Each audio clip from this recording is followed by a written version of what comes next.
Important है।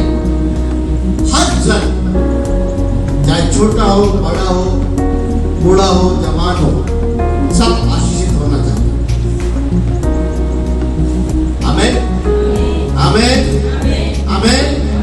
आशीषित होना चाहते नहीं चाहते? हर जन आशीषित होना चाहता है, लेकिन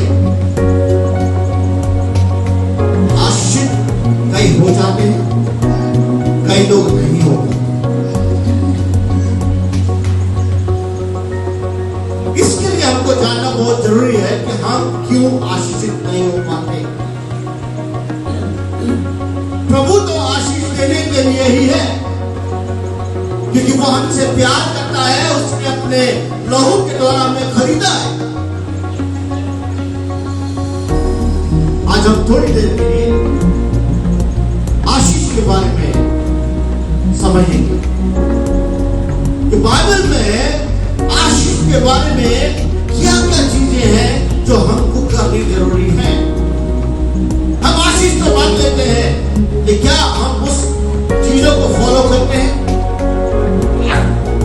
तो बाइबल हमें बताती है, अगर आप उस चीजों को फॉलो करेंगे, प्रभु आपको 100% आशीषित करेगा। आमीन, आमीन, आमीन। सो हम जाएंगे वचन में और देखेंगे इब्रानियों उसका 5 अध्याय, उसका 7 से 9 पढ़ेंगे। हिब्रू जल्दी जल्दी पढ़ेंगे। 5 का 7, 8, 9।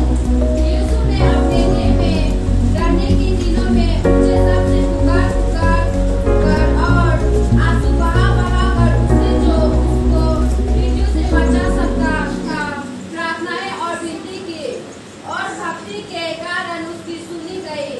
पुत्र होने पर भी उसने दुख उठा उठाकर आज्ञा माननी सीखी और सिर कटकर अपने सब आज्ञा मानने वालों के लिए सदा काल के लिए उद्धार का कारण हो गया। आमीन, हालेलुया, हालेलुया। अगर इस वचन को आप गौर से देखते हैं तो 7वीं आयत में लेती है कि ऊंचे शब्द से पुकार पुकार कर, आंसू बहा बहा कर उसने क्या करी? प्रार्थना करी। जब यीशु मसीह का चलने के में प्रार्थना करते हैं, यीशु मसीह की प्रार्थना क्या होती है? सुनी गई। इस प्रकार नहीं कि वो मृत्यु जो उसके लिए ठहराई गई थी, उसके जीवन से वो निकल जाए, इसलिए नहीं, क्योंकि उसने क्या करा? अपने आप को समर्पण किसको दिया? परमेश्वर को दिया, जिसने उसको इस दुनिया में भेजा था। वहां पर वो क्या कर रहा है कि ऊंचे शब्द में पुकार पुकार कर और आंसू बहा बहा कर प्रार्थना कर रहा है। Hallelujah, hallelujah. क्या हमारे जीवन में ऐसा होता है? हम आंसू बहा बहा कर प्रार्थना करते हैं।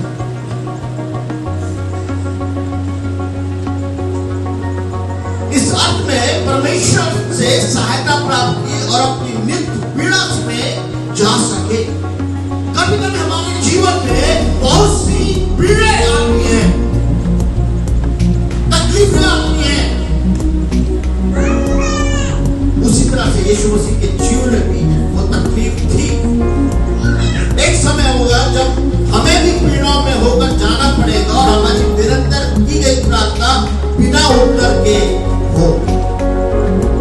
कभी मैं बहुत प्रार्थना करता हूं किसी चीज की और वो हमें नहीं मिलती, हम क्या हो जाते हैं? निराश हो जाते हैं। हम निराशा में चले जाते हैं कि हम उसके लिए प्रार्थना करना छोड़ देते हैं। लेकिन वचन कहता है कि आंसू बहा बहा कर प्रार्थना करिए यीशु मसीह। तो जब यीशु मसीह ने उस परीक्षा के लिए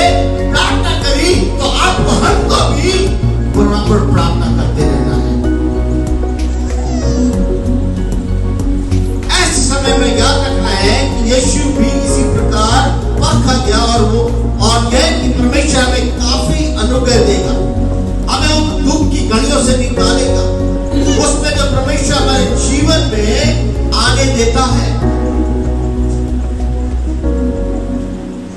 देखा, हर दुख के बाद एक सुख आता है। खुशी पाने के लिए भी आपको बहुत प्रयास करने पड़ते हैं।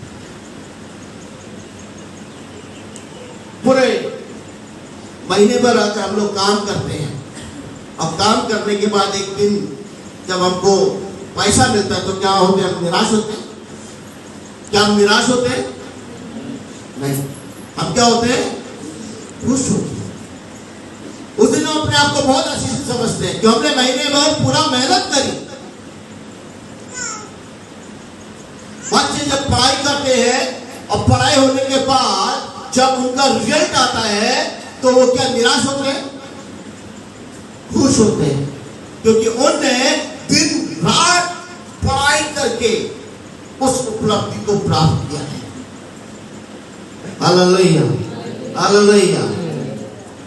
उसके बाद 8वीं